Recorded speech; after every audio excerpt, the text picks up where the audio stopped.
Oke. Assalamualaikum warahmatullahi wabarakatuh. Alhamdulillahirrahmanirrahim. Waalaikumsalam warahmatullahi wabarakatuh. Alhamdulillahirrahmanirrahim. Wassalatu wassalamu ala asyrofil anbiya'i wal mursalin. Sayyidina Muhammadin wa ala alihi washabihi ajmain. Amma ba'd. Wa la rabbi shrah li sadri wa yassir li amri wa hlul 'uqdatam min lisani yafqahu qawli. Raditu billahi rabba bi islami dinan Muhammadin sallallahu alaihi wasallam nabiyyi wa rasulah. Rabbi zidni 'ilman nafi'an warzuqni fahman wasi'an. Alhamdulillahirrahmanirrahim. Kita mulai dana untuk mata kuliah metodologi. Ya, pada pertemuan pertama ini saya akan sedikit menyampaikan tentang satuan acara perkuliahannya seperti apa. Nanti selama perkuliahan kita arahan mata kuliah ini kemana dan bagaimana, kemudian nanti mekanisme pembelajarannya seperti apa. Oke, langsung saja saya akan share. Tampil nggak di situ? Tampil. Okay. Tampil, Pak. Ya, mata kuliah ini namanya metodologi studi Islam. Ya, metodologi studi Islam nanti ini ditujukan untuk prodi ekonomi syariah. Ini semester 1, pokoknya 3 SKS. Alokasi waktunya 100 menit, jadi kita mulai pukul 7.30 sampai pukul 10. Jamnya setiap hari Rabu. Kemudian dosennya saya Muhammad Asri SHIMH. Oke, sedikit perkenalan ya. Sudah pernah ngambil mata kuliah saya belum? Belum pernah. Belum pernah ya? Oke, baik. Jadi perkenalan, nama saya Muhammad Nasruddin. Saya dulu menyelesaikan studi S1 di Fakultas Syariah IAIN Wali Songo Semarang. Kalau yang sekarang jadi UIN Wali Songo Semarang.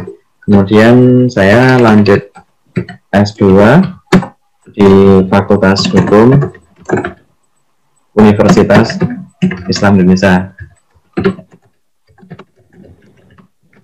di Yogyakarta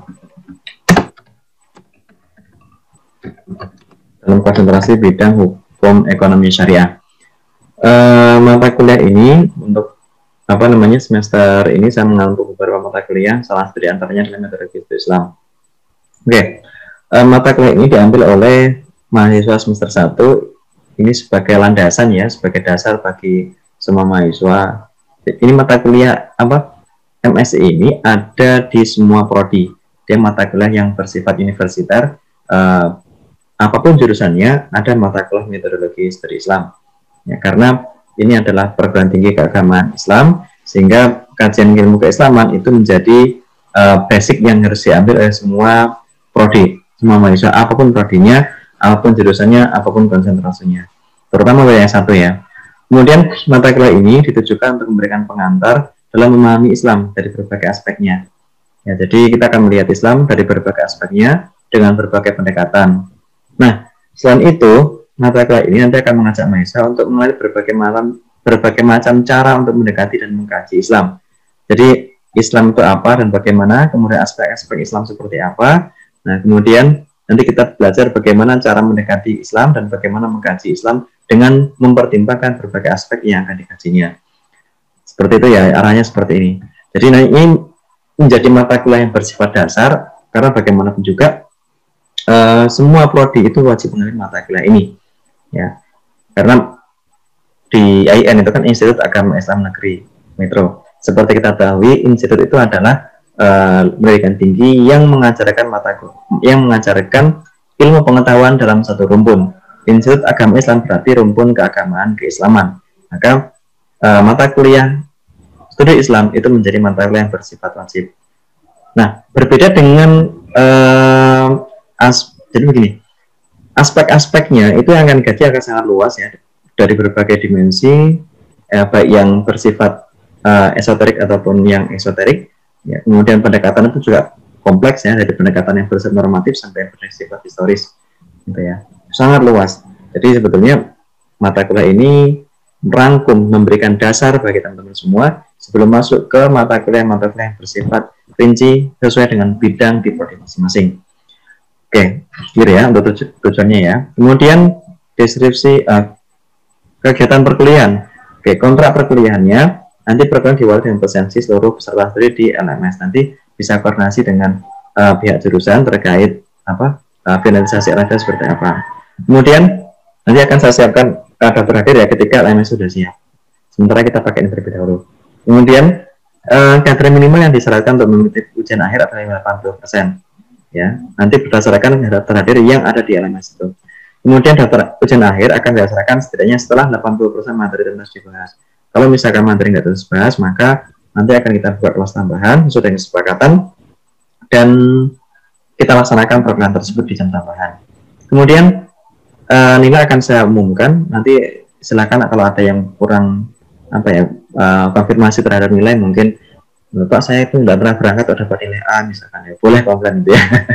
Nah, terus nanti setelah saya umumkan maka nilai sudah, dan tidak ada konfirmasi berbatas waktu tertentu, maka nilai sudah dianggap final dan sudah masuk ke jurusan. Baik, kemudian strategi perkuliahan nanti program perdana akan kita bagi. Ini ada beberapa tema yang sudah kita bagi. Nanti masing-masing mahasiswa akan mendapatkan tema ini untuk mempresentasikan materinya. Ya, kemudian nanti bisa membuat makalah, ya.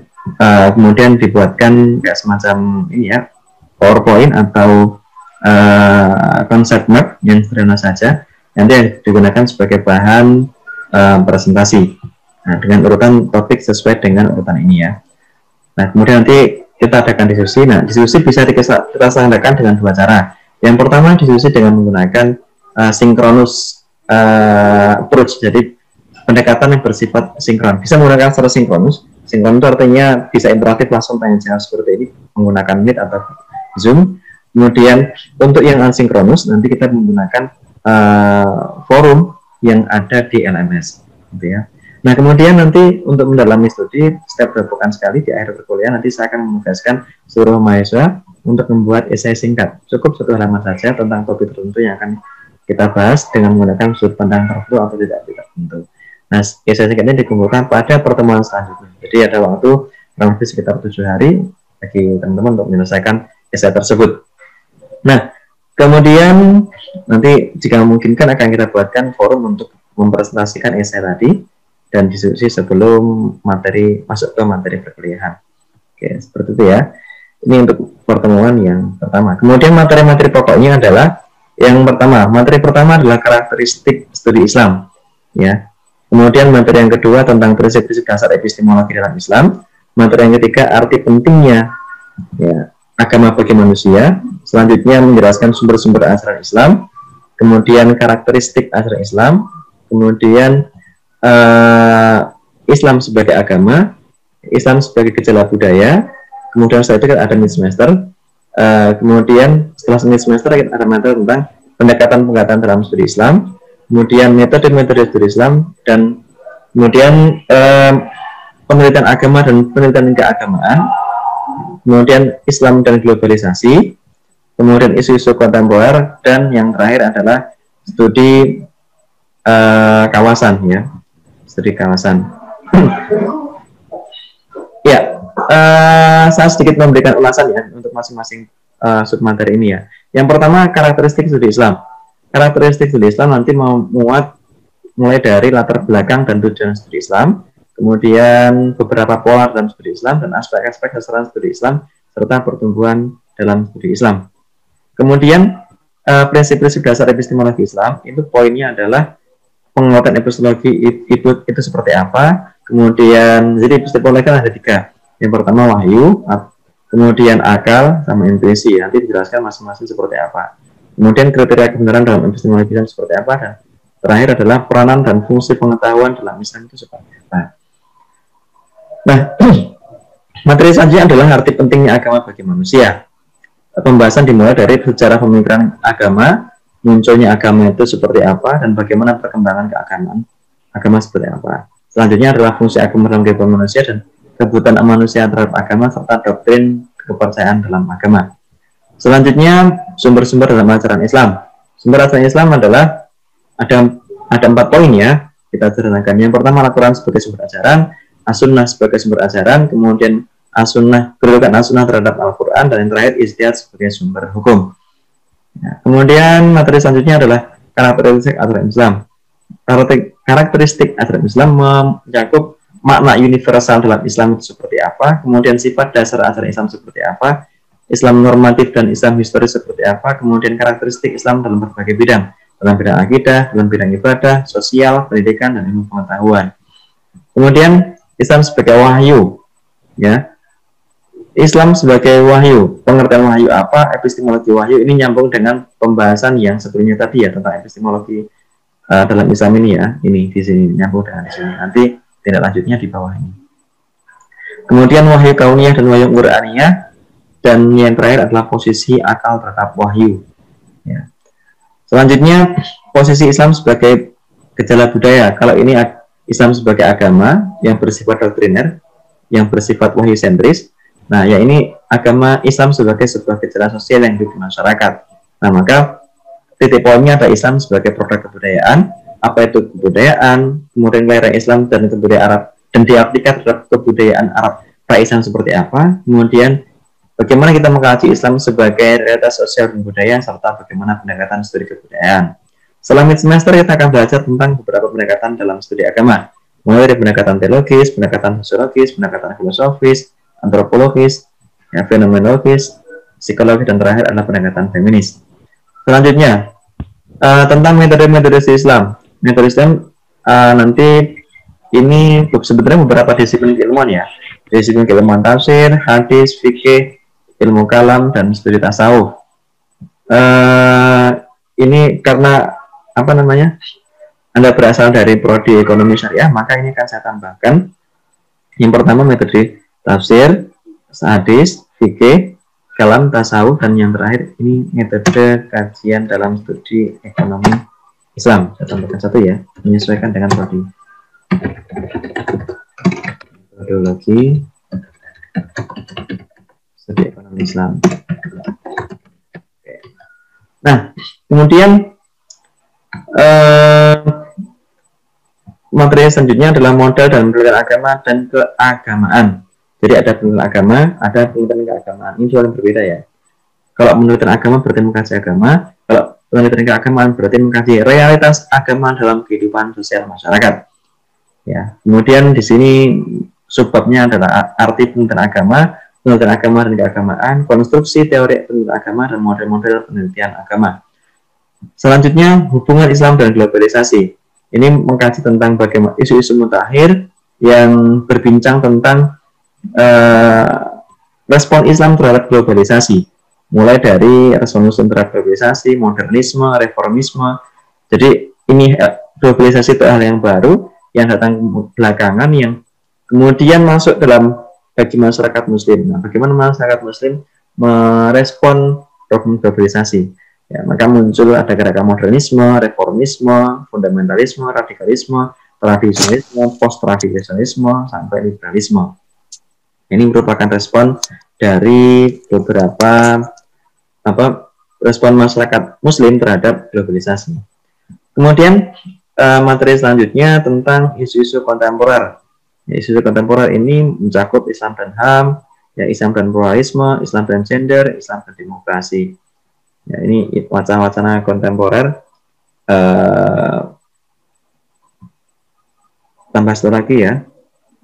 Ini karena prodinya ekonomi syariah, berarti nanti kita tambahkan satu poin lagi tentang Islam dan ekonomi global. Ya. Bagaimana Islam merespon ekonomi global seperti apa? Ya, termasuk nanti munculnya gerakan ekonomi syariah, gerakan perbankan syariah, ya, yang mulai muncul belakangan ini. Ya. Selanjutnya, wacana Islam studi kawasan atau area studies. Nah, studi kawasan ini mengkaji Islam yang ada di beberapa wilayah. Ya, jadi bagaimanapun juga Islam itu kan tidak lepas dari tempat di mana ia berkembang. Islam yang ada di timur berbeda dengan apa yang Islam ada di barat.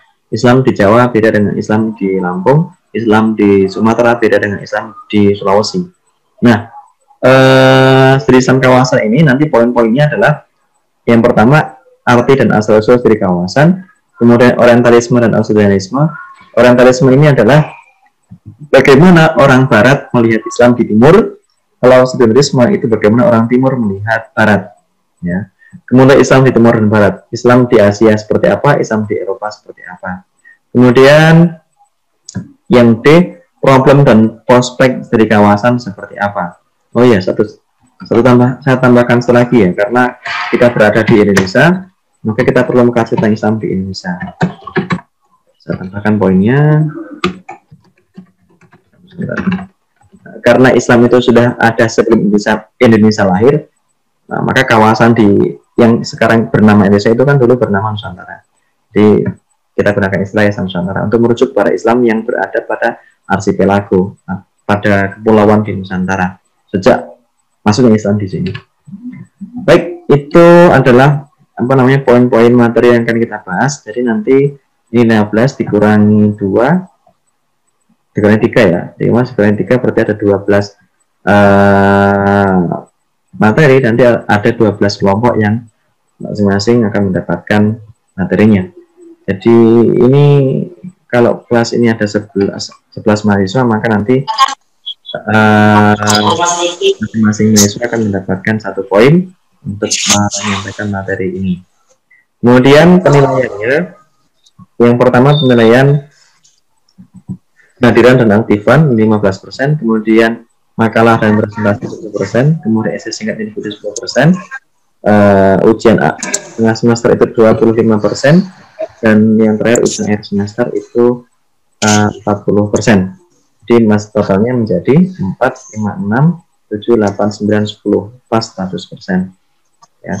Oh iya, untuk ujian akhir semester itu komponennya ada 2 ya. Ujian akhir semester komponennya 2. Yang pertama adalah ujiannya itu sendiri. Ujian itu sebanyak 20%. Ya. Kemudian satu lagi portofolio. Portofolio itu apa toh? Portofolio itu adalah catatan materi perkuliahan. Jadi ketika materi ini Anda mencatat, catatannya itu nanti dikumpulkan. Nah, itu akan menjadi portofolio yang menyumbang nilai sebanyak 20%. Gitu ya. Kenapa kok ada portofolio begini? Karena perkuliahan kita kan diselenggarakan secara online. Nah, kalau misalkan biasanya data yang tersimpan secara online itu ya harus disimpan sendiri. Ya, tapi kalau misalkan Anda punya satu buku khusus atau satu binder khusus yang itu digunakan untuk mencatat materi perkuliahan, nah itu akan memberikan nilai tambah bagi kalian. Yang materinya bisa disimpan, itu bisa menjadi kenang-kenangan besok ketika sudah selesai studi. Bisa dimanfaatkan juga selama Anda mengerjakan materi ketika perkuliahan ini. Begitu, ada yang ditanyakan? Pembagian kelompoknya nanti kita bagi dengan mempertimbangkan kelasnya ini ya. Ada silakan langsung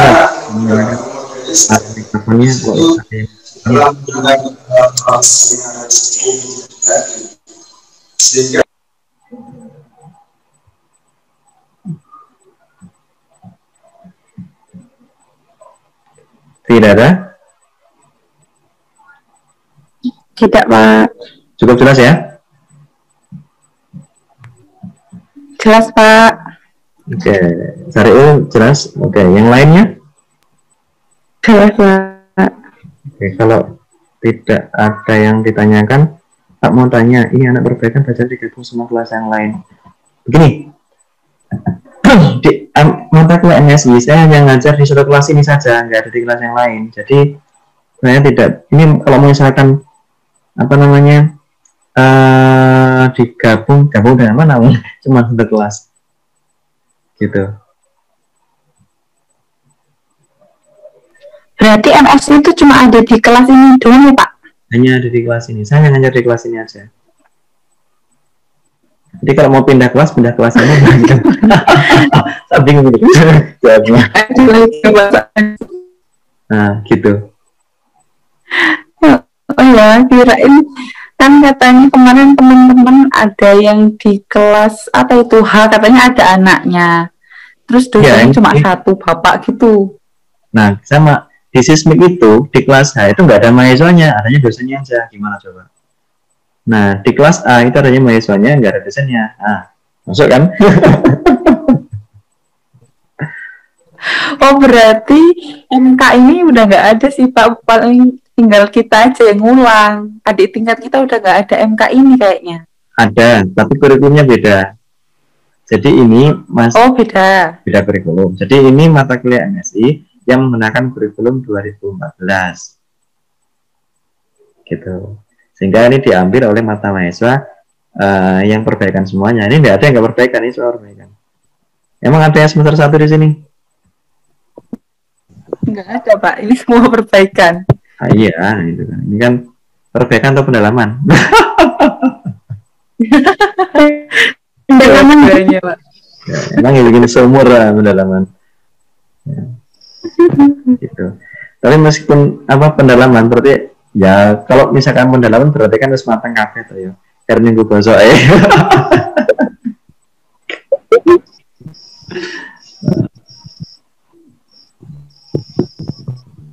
Wes, ada pertanyaan nggak nih?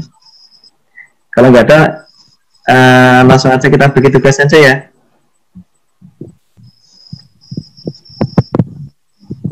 Saya tuh cek di daftar hadir di sismik itu di kelas H itu tidak ada mahasiswanya. Jadi saya tidak tahu mahasiswanya siapa saja. Nanti untuk pembagian kelompok kita bagi di grup WA saja ya. Iya Pak. Kemudian saya cek juga di LMS itu pembagian di kelas yang saya itu tidak ada mahasiswanya juga di LMS. Makanya ini bilang ngajar orang mahasiswanya.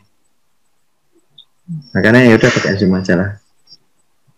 Daripada kita nunggu LMS masih lelah terus kan, ya mending kita lewat cari yang lain gitu kan. Kasihan adiknya lelah terus. Iya Pak. Mungkin kajiannya nyariin dosen buat kita ini doang Pak yang perbaikan. Iya cuma ini aja, dari yang lain. The one and only. Tapi bisa santai kok karena mata kuliah ini kan ini ada tiga SKS dan mahasiswanya cuma sedikit, itu malah enak gitu. Enak aja nggak ada kaliannya naik tugas ya tidak rasa nunggu yang lain gitu. Biasanya kan kebetulan makanya sekali urung nah emang PPT ini urung ya kan kamu yang bikin juga kebetulan toh. Ini nggak sebetulan, pokoknya saya itu aja. Ya mungkin untuk 11 kelompok itu sendiri-sendiri nggak kelompokan. Iya ya kelompoknya sendiri gitu kan. Individu. Ya berkelompok dengan dirinya sendiri. Iya. Begitu. Oke, kita cukupkan ya, nanti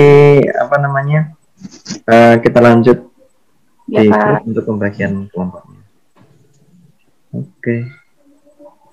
Baik, saya akhiri, mohon maaf. Wassalamualaikum warahmatullahi wabarakatuh.